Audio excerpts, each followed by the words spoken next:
आ जाइए वहां तक। मैं मोहन भाई के लिए एक अच्छी बात बोलने जा रहा हूँ। पत्थरों का आकार देकर हथियार बनाए उन्हें आदिवासी कहते हैं। यहाँ पर दोनों राजनीतिक दलों के नेताओं की नींद उड़ गई, वो कुर्सी छोड़ के भाग चुके हैं। ये आदिवासियों की ताकत है। यहाँ का जनप्रतिनिधि कहता है हम जो बोलेंगे वो होगा। अरे ये जो बोलेंगे वो होगा, आप जो बोलोगे वही होगा। कुर्सी की गलियां जाम हो गई। साथियों, मैं सबसे पहले जो हमारे क्षेत्र की सबसे बड़ी समस्या वर्तमान की उस पर ही फोकस करूंगा, चूंकि मुझे मालूम है समय का विशेष ध्यान रखना है। हमारे लोगों को खाद नहीं मिल रहा है। कुछ दिनों पहले वो एक डोडिया नाम का कोई सेठ है, बोलते तुर्रम खान है, हम उससे बड़े तुर्रम खान है। पैसों से खरीदने की कोशिश की थी, लेकिन ये आदिवासी का बेटा है, प्रेम के आगे झुकता है, पैसों के आगे नहीं झुकता है। और आप सभी को मैं एक बात कहना चाहता हूँ कि 267 में खाद मिलता है, उसी रेट में हम लोग खाद लेंगे। और यहाँ पे जितने भी शासन प्रशासन के लोग हैं, हमारे लोगों को कुछ दिनों से, कल मेरी कलेक्टर साहब से बात हुई है, मैंने मांग रखी है कि हमारे लोगों को सभी मार्केटिंग सोसाइटियों से नगद खाद वितरण किया जाए जिनके खाते नहीं है। और यहाँ पर हमारे समाज के वरिष्ठ अधिकारी सम्मान्य हमारे अंकल जगदीश अंकल भी यहाँ पर आए हैं। मैं इस मंच के माध्यम से कहना चाहता हूँ कि आप अपने अधिकारियों से बात करिए समाज की ओर से।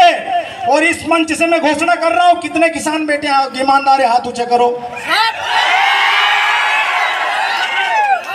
मैं सभी किसान साथियों को, युवा साथियों को कहना चाहता हूँ कि 2 दिन के अंदर अगर खाद की समस्या दूर नहीं हुई तो हम आपके साथ मिलकर रोड पर बैठेंगे। आदिवासी किसान मजाक नहीं है। हम लोग पका के खिलाना जानते हैं तो उखाड़ के फेंकना भी जानते हैं।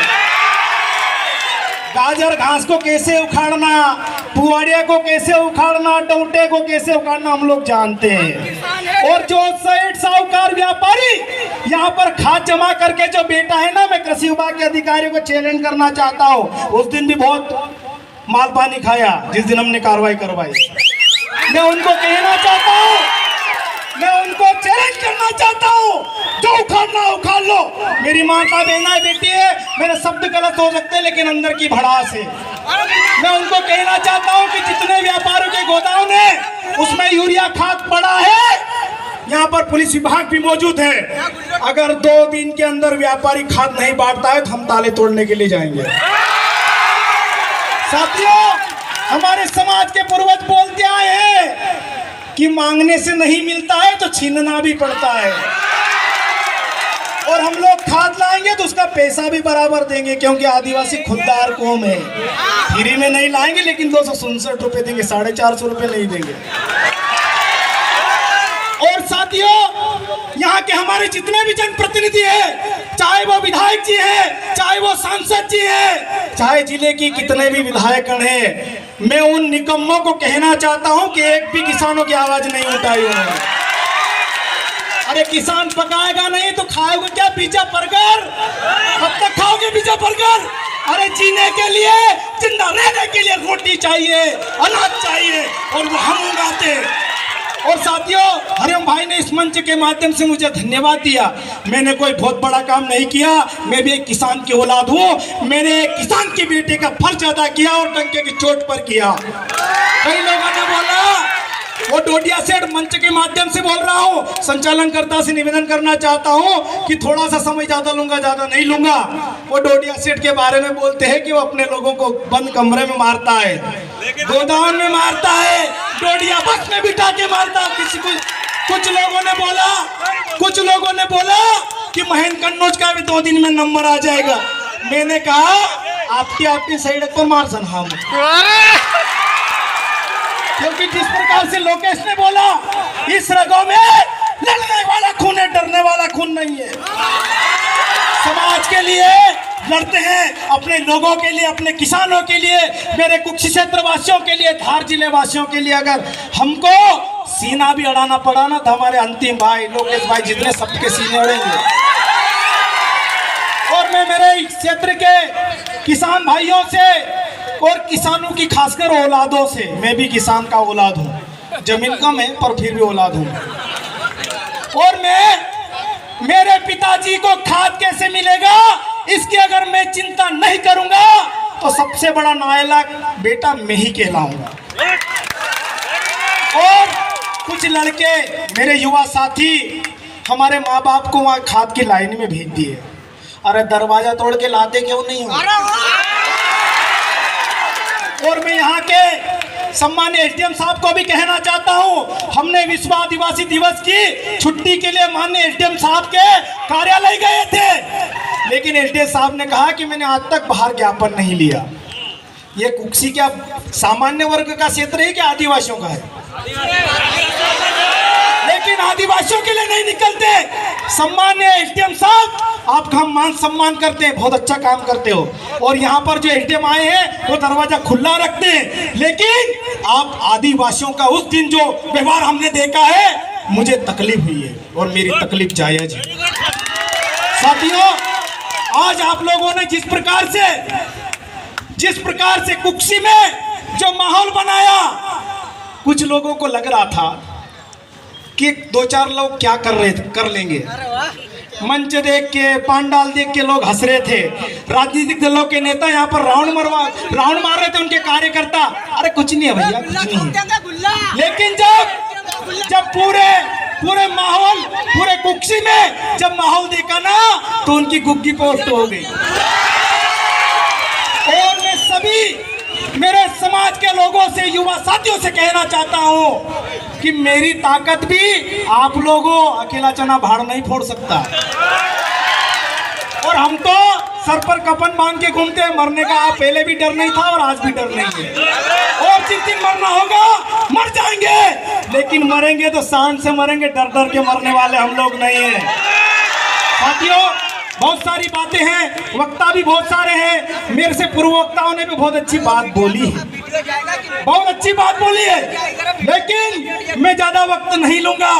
आप सबने आज, चाहे वो हमारे सुनील भाई हो, विक्रम सरपंच कुंडारा का हो, मुकाम सरपंच रामपुरा का हो, आवली के विजय रावत हो, भवानीपुरा आसपुर पंचायत के मनोहर सिंह चौहान हो, या और भी जिनके नाम नहीं ले पा रहा हूँ, उनको सबको फोन आने वाला है वहां से।